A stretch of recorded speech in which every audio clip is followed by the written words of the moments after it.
Assalamualaikum warahmatullahi wabarakatuh. Selamat siang sahib sehat ala Nabi. Bagaimana ibadah sahib hari ini?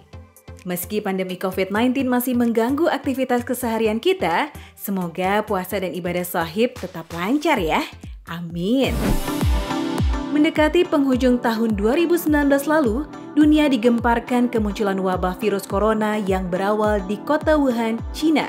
Virus ini diduga berasal dari kebiasaan warga di sana mengkonsumsi kelelawar sebagai hidangan sehari-hari. Sebelum maraknya berbagai teori diet atau konsultasi gizi yang berkembang saat ini, sejatinya Allah Subhanahu wa Ta'ala telah mengatur bagaimana cara kita memenuhi kebutuhan primer yang satu ini. Allah Subhanahu wa Ta'ala menekankan dua sifat makanan yang disebutkan dalam Al-Quran, yaitu harus halal.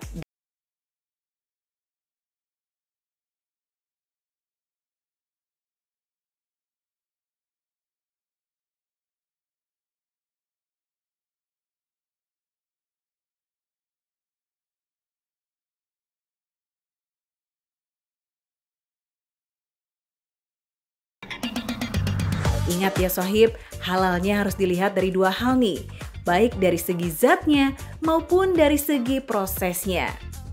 Dari segi prosesnya, makanan yang diperoleh dengan cara yang haram sudah pasti haram hukumnya.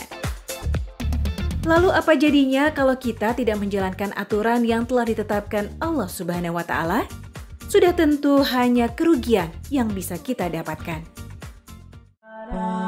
Lemahnya iman seseorang salah satunya adalah karena terlalu banyak makan. Efeknya panjang tuh Pak Bu. Percaya kata saya. Lagi makan berlebihan, akhirnya maaf perut penuh gitu kan, pikiran penuh, susah kita nangis untuk Allah. Serius. Baca Quran itu khusyuk dengan kondisi perut penuh nggak bisa. Bapak nggak bisa. Makanya kalau saya lihat gitu kan, emang zaman dulu itu, zaman para zaman Rasul dan para sahabat, saya yakin juga banyak makanan, berlimpah juga makanan sebenarnya, tapi ya nggak kayak kita zaman sekarang kan. Assalamualaikum warahmatullahi wabarakatuh. Baik, anak sekalian, alhamdulillah pada kesempatan sore hari ini ya, luar biasa.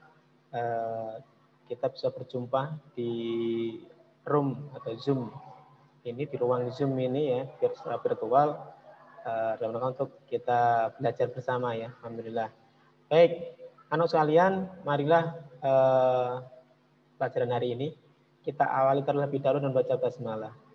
Bismillahirrahmanirrahim. Ya, baik anak sekalian, bagaimana kabar kalian?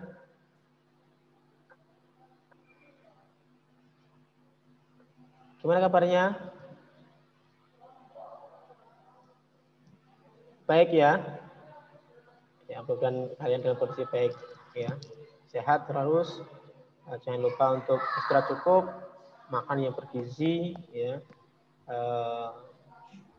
Dan terus waspada karena corona, Covid ini masih ada. Kita diberitahu untuk berikhtiar, menyempurnakan ikhtiar untuk kita, semoga kita terhindar dari yang namanya virus corona.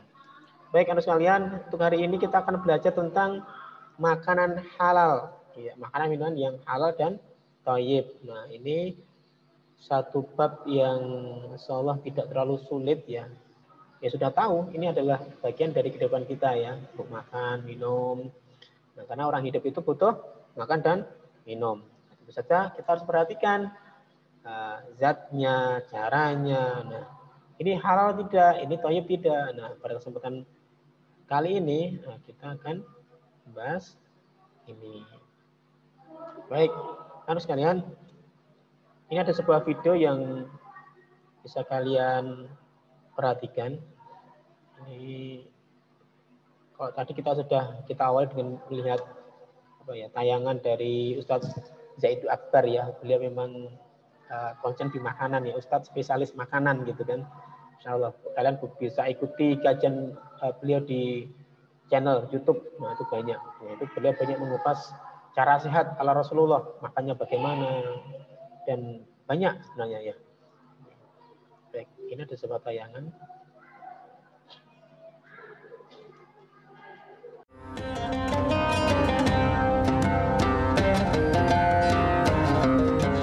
Terdapat beberapa ayat dalam Al-Quran yang menjelaskan makanan dan minuman yang haram dikonsumsi oleh umat Islam.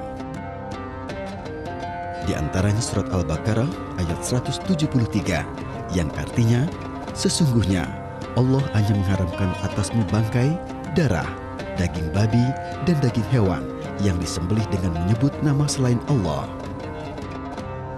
Tetapi barang siapa terpaksa, bukan karena menginginkannya dan tidak melampaui batas, maka tidak ada dosa baginya. Sungguh, Allah Maha Pengampun, Maha Penyayang. Selain itu, ada surat Al-Maidah ayat 90. Wahai orang-orang yang beriman, sesungguhnya minuman keras, berjudi, berkurban untuk berhala, dan mengundi nasib dengan anak panah adalah perbuatan keji dan termasuk perbuatan setan. Maka jauhilah agar kamu beruntung.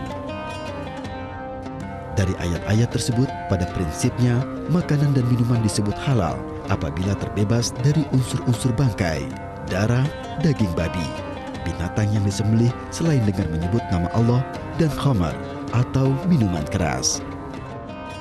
Untuk menguatkan syariat halal, di Indonesia ada payung hukum yang mengatur soal halal, yaitu Undang-Undang Nomor 33 Tahun 2014 tentang Jaminan Produk Halal.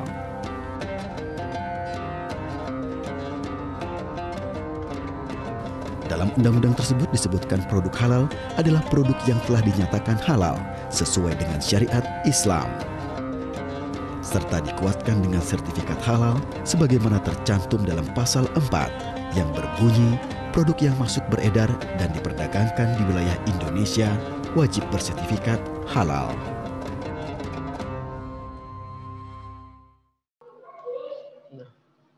Ya, menurut bahasa, halal berarti kata hil, berasal dari kata hil, yang artinya terlepas, terbebas, atau lawan dari itu adalah aqdun, artinya terikat. Sedangkan menurut istilah, halal adalah suatu yang terbebas, terlepas, diperbolehkan untuk diperlakukan. Nah, ini pengertian dari halal menurut istilah. Sedangkan lawan dari halal adalah haram atau haram.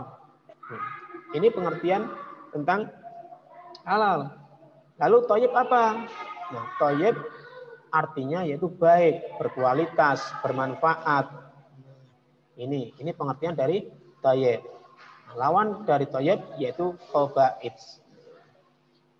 Allah Subhanahu wa taala berfirman dalam surat Al-Baqarah ayat 168, A'udzubillahi minasyaitonir rajim. Bismillahirrahmanirrahim. Ya ayyuhan nasu kullu mimma fil ardi halalan thayyiban wa la tatabbi'u khututis syaitan. Innahu lakum aduwwum mubin. Hai sekalian manusia, makanlah yang halal lagi baik dari apa yang terdapat di bumi. Dan janganlah kamu mengikuti langkah-langkah syaitan. Karena sesungguhnya syaitan itu adalah musuh nyata bagimu. Quran surat Al-Baqarah ayat 168. Nah, yang menarik di sini adalah perlu kalian ketahui Allah itu memerintahkan, ya ayuhan nas, hai sekalian manusia. Nah, ini menariknya adalah Allah ini memerintahkan kepada seluruh umat manusia yang ada di dunia ini, tidak mengenal dia itu Islam, dia tidak mengenal dia itu Buddha atau orang Cina atau orang Papua, nah, semuanya sama. Nah, diperintahkan oleh Allah untuk makan dan minum yang halal dan juga baik, halal dan thayyib. Nah, ini menarik. Allah tuh, masya Allah, Islam ini luar biasa. Syariat atau aturan ini, masya Allah, semua diatur oleh Islam. Ya, baik dari kita mau tidur sampai tidur lagi itu semua diatur oleh Islam. Ini masya Allah, tidak ada syariat atau aturan kehidupan di dunia ini selengkap agama Islam. Ini menarik. Nah, Allah memerintahkan kepada seluruh umat manusia. Tidak ya ayyuhalladzina amanu, kan beda. Kalau ya ayyuhalladzina amanu itu hanya khusus bagi orang-orang yang beriman kewajibannya. Kalau ini ya ayyuhan nas, wahai sekalian manusia. Ini insyaallah luar biasa. ini. Nah, lalu yang kedua yaitu ketentuan makanan halal dan thayyib. Nah, ketentuannya apa saja? Nah, nih. Jadi makanan itu dibilang halal itu karena 3 hal. Yang pertama, halal karena atau halal menurut zatnya, bahannya. Berarti makanan dan minuman tersebut bahannya aman, ya, tidak membahayakan. Kalau di buku kalian, bisa baca di halaman 137. Nah, itu dijelaskan. Nah, halal menurut zatnya berarti makanan dan minuman tersebut oleh syariat Islam dibolehkan untuk dikonsumsi. Ya. Contohnya apa? Banyak. Ya. Kalau daging ya daging kambing, daging ayam, daging sapi, apalagi ikan, terus nasi, ya itu makanannya halal. Ya. Dari zatnya. Nah, kenapa? Karena semua yang ada di dunia ini halal makanan ya. Halal kecuali ada dalil atau syariat yang mengharamkan. Itu hukum awalnya. Ini. Lalu minuman yang halal apa? Ya ada es jus itu kan, ya, ada jus buah, ada susu, ada madu, ada air minum yang lain. Nah, ini halal menurut zatnya. Nah, lalu yang kedua, halal karena cara memperolehnya. Nah, ini sapi bisa yang tadinya halal bisa menjadi haram jika cara memperolehnya tidak benar misalkan. Ada yang mencuri misalkan. Nah itu ketika sapi itu dijual, nah hasil dari jualan sapi itu menjadi haram, jadi haram. Karena apa? Karena caranya yang tidak dibenarkan oleh syariat Islam, tidak dibenarkan oleh Islam. Ya, apa? Karena mencuri.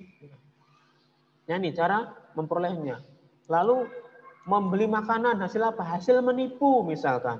Naudzubillah itu juga menjadi barang yang tadinya halal, hukumnya berubah menjadi haram. Nah, mencuri untuk makan. Nah, makan itu nanti yang dimakan menjadi haram. Padahal itu yang dimakan adalah zatnya halal. Nah, ini dengan cara memperolehnya ini harus benar juga. Nggak boleh dengan cara korupsi, mencuri, menipu, merampok, dan hasil riba. Nah, naudzubillah, tahu nggak riba? Nah, seperti ini. Si fulan, riba itu seperti ini. Fulan meminjam uang 2.000 kepada si A, gitu kan? Atau si B meminjam uang kepada si A 2.000. Nah, lalu si A ini memberikan, B, saya kasih kamu saya beri pinjaman 2.000. Tapi besok kamu mengembalikannya ke saya 2.500. Nah, uang 500 rupiah itu termasuk dalam riba, itu haram. Ya, hati-hati, haram. Ini yang banyak dilakukan. Nah, ini juga hati-hati kalau mungkin kalian belum tahu ya, mungkin kalau di kampung-kampung itu ada namanya arisan, ada yang namanya simpan pinjam, gitu kan. Pinjam segini kok nganai semene gitu kan kalau bahasanya. Nganak itu artinya bungani, memberikan bunga. Bukan bunga ini ya, tapi bunga berwujud uang. Itu haram. Ya, itu termasuk riba. Dalam Islam tidak ada seperti itu. Ya. Ketika meminjam 2.000 yang mengembalikannya 2.000 tidak boleh, kecuali kalau sang yang diberi pinjaman itu memberikan lebih, itu boleh. Tapi kalau misalkan, nih saya pinjami 2.000, nanti kamu mengembalikan jadi 3.000 misalnya. Nah, itu yang tidak boleh. Karena apa? Itu termasuk dengan kategori riba. Itu haram, bukan dosa-dosa besar. Tidak mungkin keberkahan semuanya. Nah, ini hati-hati ya, riba. Nah, lalu halal karena cara memprosesnya atau membuatnya. Nah, ini juga diperhatikan. Bahannya halal, tapi alat yang digunakan, bahkan ada bahan yang itu haram, itu dicampur yang halal, maka itu menjadi haram. Misalkan ada pembuat bakso nih, misalkan. Kalau di Jogja nggak ada ya, Medan nggak ada. Kalau dulu pernah di tayang televisi itu ada penipuan sih. Ada yang menjual bakso itu dagingnya ditambah daging tikus. Naudzubillah, dulu pernah di TV itu pernah diberitakan kayak gitu. Jakarta tadi. Nah, itu bakso daging sapi yang tadinya itu halal, tapi karena ada daging tikus itu kan, nah itu menjadi haram. Nah, saya juga tidak halal juga. Nah, hati cara memprosesnya. Di buku lain itu dijelaskan. Nah, apabila makanan dan minuman yang akan dikonsumsi harus melalui proses pengolahan, maka harus dipastikan bahwa alat yang digunakan untuk mengolah adalah alat yang halal. Nah, apabila zatnya halal, cara memproses juga halal, tapi cara memprosesnya tidak halal. Misalnya menggoreng pada wajan bekas makanan haram. Nah, ini hati-hati, ini pengalaman Ustadz juga. Ketika Ustadz itu di Bandung. Di Bandung makan malam gitu kan, jajan keliling gitu kan, jajan di sebuah food court ya, di mana tempat nongkrong orang-orang. Di situ ada penjual kaki lima yang banyak. Nah, dan kebanyakan di sana tuh orang Cina yang jualan. Nah, saya lupa namanya apa. Nah, di situ menjual ada ayam goreng, bebek goreng, telur goreng gitu kan, masakan biasa lah itu. Tapi ada satu menu yang bahan dasarnya daging babi. Maka saran Ustadz, pindah tempat. Ya, harus pindah tempat. Karena apa? Kita khawatir jangan-jangan minyak goreng yang digunakan untuk menggoreng ayam, menggoreng bebek, itu juga dipakai buat menggoreng babi. Nah, ini menjadi haram. Hati-hati. Nah, maka kalau di Indonesia ini ada namanya sertifikasi halal, ya kan? Majelis Ulama Indonesia yang memang mengontrol itu semuanya. Jika kita mungkin kalian jadi seorang pengusaha, punya usaha bakery, roti, maka itu wajib kita daftarkan sertifikasi halal itu supaya aman. Nah, sehingga orang yang mau makan, orang yang membeli itu merasa aman. Nah, itu. Atau misalkan roti Hasbuna itu juga sudah punya label halal. Nah, ini dalam rangka untuk apa? Ya, menjaga supaya makan dan minum yang dimakan itu tetap baik, tetap halal. Karena apa? Bahaya. Nah, tadi disampaikan Ustadz Zaidun Akbar ketika di awal tadi. Ketika seseorang itu memakan makanan yang haram, yang terjadi adalah apa? Sudah dipastikan orang tersebut akan selalu berbuat kejahatan, berbuat kemungkaran. Dia akan bertindak sesuai dengan hawa nafsu mereka. Karena yang dimakan itu tidak berkah, haram, sehingga itu merusak seluruh badannya, bahkan sampai ke hatinya, keimanannya itu juga akan merusak. Nah, sehingga itu perlu hati-hati. Nah, ini ketentuan makanan halal, ya, dilihat dari zatnya, cara memperolehnya, bahkan sampai cara memprosesnya. Nah, ini. Baik. Selanjutnya, ketentuan makanan dan minuman yang thayyib. Nah, tadi halal terkait dengan ruqyah ya. Nah, terkait dengan ruqyah, kalau nanti Ustaz jelaskan aja nanti di belakang. Nah, ketentuan makanan dan minuman yang thayyib. Thayyib itu artinya tadi adalah berguna, bermanfaat, gitu kan. Nah, ini ketentuannya. Makanan tidak mengandung zat yang membahayakan kesehatan tubuh kita. Misalnya makanan yang tidak mengandung kolesterol yang tinggi, atau yang lain lah. Misalkan orang yang punya penyakit gula, maka juga harus hati-hati. Nggak boleh berlebihan ketika makan yang kadar gulanya tinggi. Lalu makanan itu harus bergizi tinggi. Nah, harus bergizi tinggi. Jangan sampai kita makan tidak ada gizinya, nanti akan berimbas kepada badan kita, kesehatan kita. Lalu makanan yang lengkap dan berimbang, ini kalau di istilahnya 4 sehat 5 sempurna, gitu kan. Ini Kalau bisa terpenuhi, ya maka yang kita makan mengandung karbohidrat, protein, vitamin, mineral, yang semuanya itu zat yang dibutuhkan oleh tubuh kita. Nah, ini harus kita cukupi. Lalu makanan tidak mengandung berbagai macam zat kimia yang berbahaya. Nah, kalau kalian takut ketika beli jajanan itu kan, kalian bisa lihat lah. Kalian bisa lihat apa namanya bahan yang dipakai itu kan, kalau di bukusnya kan ada itu apa namanya, makanan ini terbuat dari apa, bahannya apa saja. Nah, itu kalau ada zat-zat kimia bisa kalian apa namanya browsing. Oh, ada N2 apa misalkan. Itu kalian bisa cek ini bahannya apa. Nah, jangan sampai itu masuk ke dalam tubuh kita. Nah, lalu ketentuan yang lain, makanan itu tidak busuk atau basi. Nah, nasi misalkan, contohnya nasi. Nasi itu kan halal, ya kan? Nasi itu halal. Tapi kalau sudah bau, sudah basi, sudah jemek, ya, kalau bahasa Ustaz itu jemek, sudah berair gitu kalau di magic jar itu, dan baunya juga sudah ini, ya, sebaiknya jangan dimakan. Biarpun itu tidak haram, tapi tidak thayyib. Karena membahayakan tubuh kita. Kalau dimakan akan mengakibatkan perutnya sakit, muncul penyakit yang baru. Nah ini. Dan yang terakhir adalah tidak berlebihan. Ini makanan yang kita makan halal dan thayyib, ya tidak basi.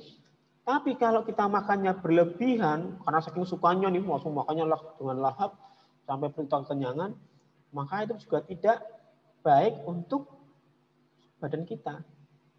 Coba mungkin kalau ini masih ada nih ya, ada yang masih misalkan keburu misalkan puasa nih, puasa ketika berbuka ngamuk nih, balas dendam makannya sampai kekenyangan, apa yang terjadi?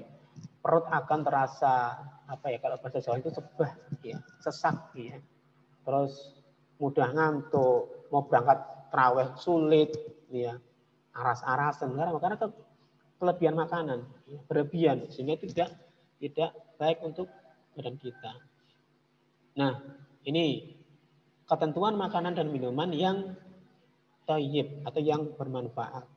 Nah, lalu bedanya apa sih halal dan thayyib itu? Nah, kalau halal ini berkaitan dengan syariat Islam atau aturan Islam yang wajib atau yang harus dipatuhi oleh kita umat Islam atau orang yang beriman. Nah, karena apa? Karena ini berpengaruh kepada ruhiyah kita, keimanan kita. Ya. Orang yang makan makanan yang haram tidak akan mempunyai keimanan, ya, tidak akan merasa apa namanya beriman. Karena apa? Karena yang dimakan itu tidak halal. Dia untuk berbuat kebaikan itu pasti akan berat, akan sulit. Yang terjadi seperti itu, ya kan? Makanya kita harus jaga betul makanan halal yang kita makan harus benar-benar halal dan thayyib. Sedangkan thayyib itu apa? Nah, thayyib adalah tadi di pengertian adalah thayyib adalah bermanfaat yang baik. Nah, sehingga kaitannya apa ketika dengan makanan ini? Nah, kaitannya adalah yang kita makan ini kan masuk ke dalam perut kita. Nah, perut kita. Lalu itu akan berpengaruh kepada perkembangan jasmani atau kesehatan diri kita. Nah, ini yang apa? Jadi lupa nih, Pak. Yang harus kita perhatikan ketika makan dan minum. Nah, ini ada sebuah cerita ya, seperti bagaimana kita menjaga apa namanya makanan itu, kehalalan kita harus jaga. Ini sahabat Umar Ibn Khattab radhiyallahu anhu, beliau pernah diberi hadiah makanan oleh seorang Yahudi, ya kan? Beliau diberi apa namanya makanan, gitu kan? Beliau makan dengan lahap. Lalu beliau tanya kepada seorang Yahudi yang memberikan tadi, ini dapatnya dari mana, gitu kan? Ternyata beliau disampaikan, ini adalah hasil dari dulu ketika dia masih kafir. Itu kalau bahasa kita hasil dari dukun, gitu kan? Mungkin dulu profesinya sebagai dukun gitu ya, paranormal gitu kan. Nah, hasilnya dari itu. Nah, setelah tahu itu langsung dimutahkan, langsung dimutahkan. Bahkan sampai sahabat Umar Ibn Khattab itu sampai jarinya itu dimasukkan dalam tenggorokan supaya apa? Supaya beliau bisa mutah. Makanya yang terlanjur sudah ditelan itu biar bisa keluar semuanya. Ini apa? Karena saking takutnya beliau, jangan sampai badannya itu ada barang kecil, barang sedikit saja yang haram masuk dalam tubuhnya. Karena apa? Sedikit banyak yang masuk dalam tubuh kita itu akan berpengaruh kepada kita nanti besok. Ya, karena takut dengan api neraka.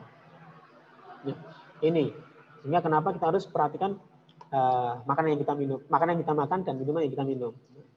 Baik. Lalu bagaimana cara mencarinya? Nah, ini cara mencarinya. Oke, cara mencarinya. Ini masih jauh ya. Kalau mungkin kalian sekarang masih kewajiban, masih belajar, masih sekolah.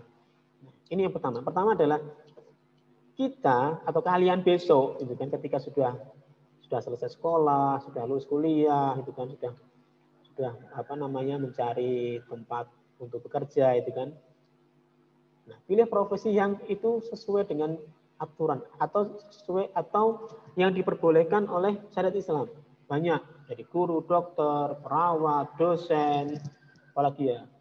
Banyaklah yang itu bisa menjadi wasilah untuk kita mencari makanan yang halal atau penghasilan yang halal. Nah, itu. Apapun profesinya, ya. Lalu yang kedua, setelah kita mendapatkan pekerjaan atau mendapatkan mempunyai profesi, maka kita mempunyai kewajiban bekerja dengan jujur dan tanggung jawab. Ini harus dimiliki oleh lulusan SD Muhammadiyah MBS Prambanan. Kalian harus mempunyai sikap sifat jujur dan bertanggung jawab. Nah, apa ini penting? Iya, penting kenapa? Nah, ini menjadi modal kita, modal kalian besok ketika kalian besar. Orang yang jujur pasti banyak orang yang percaya. Nah, apa yang kita sampaikan, apa yang kita bicarakan pasti akan dipercaya oleh orang. Berbeda ketika orang itu suka bicara bohong, maka otomatis dia tidak dapat dipercaya oleh orang lain. Nah, apapun, sampai kapanpun itu, ketika orang itu mempunyai kebiasaan berbohong. Tapi kalau mempunyai sifat jujur, nah ini yang harus kalian miliki. Karena apa? Supaya kita atau kalian banyak dipercaya oleh orang lain. Setelah jujur, tanggung jawab. Nah, tanggung jawab betul. Supaya apa? Siapa tahu besok kalian menjadi seorang pemimpin. Siapa tahu loh, kita nggak tahu lah. Kita nggak tahu kalian mungkin besok jadi pemimpin atau menjadi seorang pengusaha yang mempunyai karyawan yang banyak. Nah, atau menjadi apapun itu ya profesinya. Nah, itu juga tanggung jawab. Nah, menjadi seorang pemimpin juga harus bertanggung jawab. Jangan sampai berkhianat, ya, berkhianat. Alhamdulillah jangan sampai. Nah, ini yang harus kalian lakukan. Nah, jangan sampai itu tidak ada dalam diri kalian. Kita mulai dari sekarang. Nah, jangan besok. Jujur. Nah, mungkin kita bisa mulai dengan mungkin kalau saat ini ketika kalian mengerjakan tugas, kalian mengerjakan soal-soal itu, kalian kerjakan sendiri dengan jujur. Nah, itu luar biasa. Berapapun hasilnya, ya kan? Nilainya dapat berapapun itulah, entah itu baik banyak atau sedikit, itu nggak penting dulu. Kalau soal ujian ya, ujian yang latihan ya, tryout lah kalau boleh saya ambil contohkan itu. Misalkan kalian saat ini mengerjakan soal tryout. Nah, itu kalian tidak perlu ngejar supaya dapat nilainya bagus. Nah, sehingga langsung menghalalkan segala cara. Tidak jujur misalkan, naudzubillah, jangan sampai. Justru ketika kalian mengerjakan soal-soal tryout itu, Justru adalah yang kalian lakukan adalah kerjakan sesuai dengan kemampuan kalian. Apapun itu hasilnya, Ustadz lebih suka itu adalah hasil dari kalian sendiri, bukan bantuan dari orang lain. Ya. Soal tryout kalian kerjaan sendiri, berapa nilainya 50, 40, enggak masalah. Itu soal tryout. Nah, hanya untuk penjajakan dulu. Nah, nanti ketika kita sudah tahu seperti itu, maka oh ini harus ditingkatkan belajarnya. Maka harus meningkatkan, itu caranya. Jangan sampai kejujuran ini kalian tinggalkan. Mengerjakan soal tryout misalkan dikerjakan oleh orang lain. Ada loh, pernah Ustadzah SDMP itu pernah cerita, ponakannya. Ada tugas dari sekolahan, yang mengerjakan siapa? Kakaknya. Yang dapat tugas itu malah main entah kemana. Nah itu yang tidak baik. Yang mendapat tugas siapa, yang mengerjakan siapa. Nah, apalagi kalian sudah besar, sudah kelas 6. Maka lebih baik kalian berusaha dengan semampu kalian. Ya. Kalau tryout ini ya kita maksimalkan untuk belajarnya. Kalau ternyata hasilnya kurang memuaskan, lebih semangat lagi belajarnya. Ya. Nah, ketika ini ada sebuah cerita dulu ketika Ustadz ngobrol sama Ustadz yang lain ya. Dulu pernah punya pengalaman yang kurang bagus. Beliau cerita dulu itu ketika les ya. Ketika les itu Ustadz ini ketika dulu masih sekolah ya, itu ditawari sama pengampu lesnya itu. Ketika ada ketika ada soal-soal, ada tugas, itu yang mengerjakan siapa? Yang mengerjakan guru lesnya. Itu dulu ya, itu dulu. Nah, itu tidak baik, tidak benar, ya kan? Itu karena apa? Karena bukan dari kita yang mengerjakan tapi orang lain. Nah, itu juga menjadi kita tidak tahu kemampuan kita sejauh mana. Nah, jangan terpaku pada nilai yang banyak. Cuma pesan Ustadz, biarpun tryout ini untuk pelatihan, maka tetap berusahalah dengan baik. Ya. Ustadz lebih suka nilai baik, ya nilai bagus, nilai memuaskan, tapi usaha sendiri ketimbang hasilnya bagus, tapi itu yang mengerjakan orang lain. Nah, usahakan nilai bagus, tapi usaha sendiri, gitu ya. Nah, ini ketika ada tawaran seperti itu, kalian sebagai murid SDMPS nggak mau. Makasih, saya ngerjakan sendiri aja. Nah, itu luar biasa. Ya.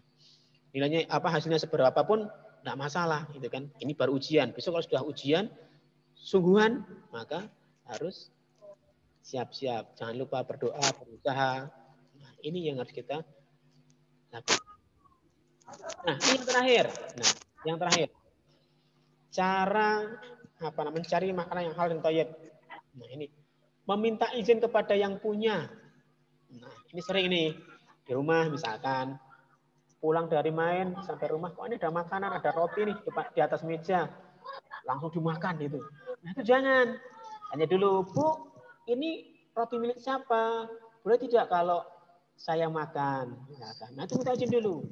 Oh, itu nggak ada yang punya, silakan makan aja, baru dimakan. Nah, jangan sampai kita mengambil sesuatu, katanya itu milik orang lain. Nah, bahaya nanti. Kita harus meminta halalnya. Ini kan seperti kisah orang tuanya Imam Asy-Syafi'i.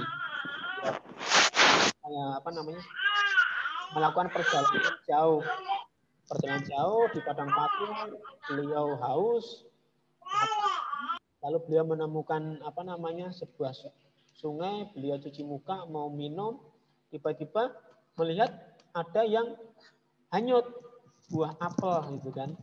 Beliau ambil itu buah apel, lalu beliau makan satu gigitan gitu kan. Setelah makan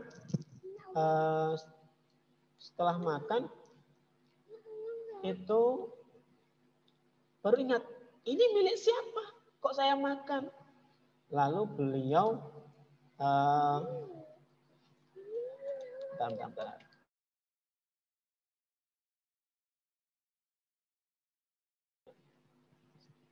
Nah, itu beliau langsung mencari pemilik buah itu siapa, gitu kan. Akhirnya beliau jalan menyusuri sungai, akhirnya singkat cerita menemukan sebuah kebun apel, lalu mencari pemiliknya.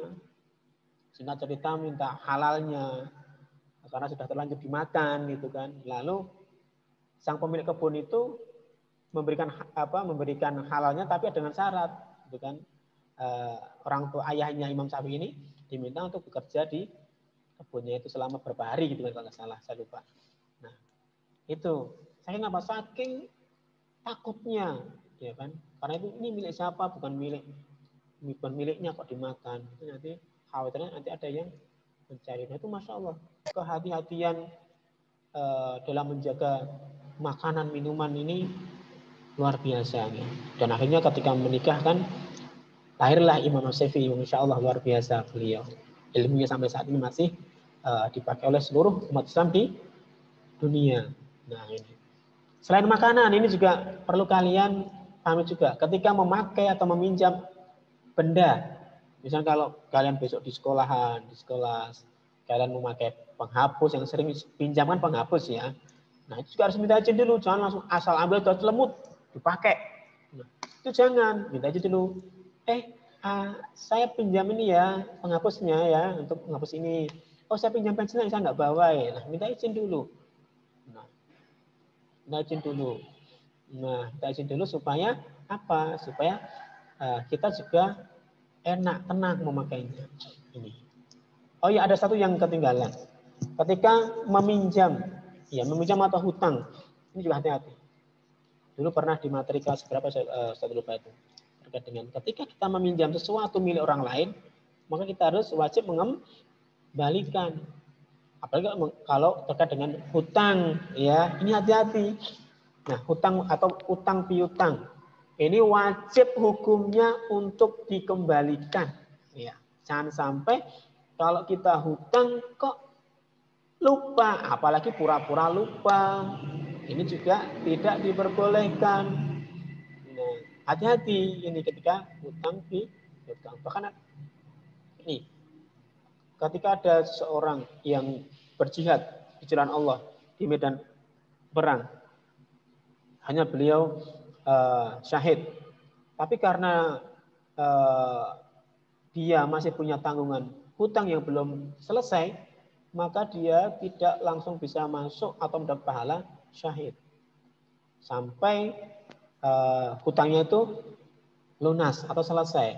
Nah, mungkin kalau kalian takziah sampai selesai itu ya, mungkin kalian pernah mendengar sang MC menyampaikan kalau ada hal-hal utang piutang, maka silakan menemui ahli waris. Nah, itu dalam rangka apa ya? Itu siapa tahu sang mayit ini masih mempunyai hak atau mungkin punya hutang semasa hidupnya yang belum diselesaikan. Maka yang kewajiban melanjutkan adalah yang masih hidup atau keluarganya. Nah, ini karena itu ketika orang ini seharusnya mendapatkan pahala syahid, kok dia masih mempunyai hutang, maka tidak dapat. Nah, ini harus berhati-hati. Nah, ini yang sekalian terkait dengan mencari makanan yang halal dan thayyib sesuai dengan ketentuan syariat Islam. Ini masya Allah luar biasa ya. Dari cara kita mencarinya saja kita harus dengan yang benar. Gitu. Baik, sampai sini ada yang mau ditanyakan? Ya, boleh melalui chat atau langsung aktifkan mikrofonnya. Ya. Ada? Nah, kalau belum ada nih, Ustadz tambahi. Jika suatu saat kalian mungkin pas bepergian, kalian melihat sebuah warung makan yang ada tulisannya menu B2.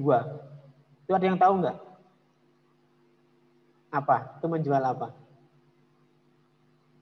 Ada yang tahu? Ada yang tahu? Apa? ada B2, ada apa namanya kambing balap, ini juga harus hati-hati. Ya. B2 itu adalah warung makan yang menunya adalah bahannya dari daging babi. B2 itu pasti sering dimunculkan atau di tulisan di warungnya itu pasti itu masakan B2. Nah, kalau kambing balap itu ini menjual tongseng kambing balap. Nah, itu adalah yang dibuat adalah daging anjing. Nah, kalian hati-hati, itu haram semuanya. Ya, hati-hati, jangan sampai kita terjebak kita makan yang haram. Nah, gitu. Ada yang mau ditanyakan sampai sini sebelum Ustadz akhiri? Ada?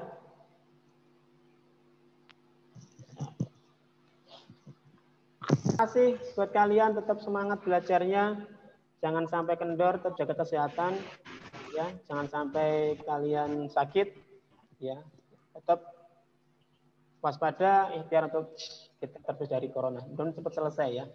Terima kasih untuk hari ini. Mari kita tutup pelajaran pada sore hari ini dengan membaca hamdalah bersama-sama.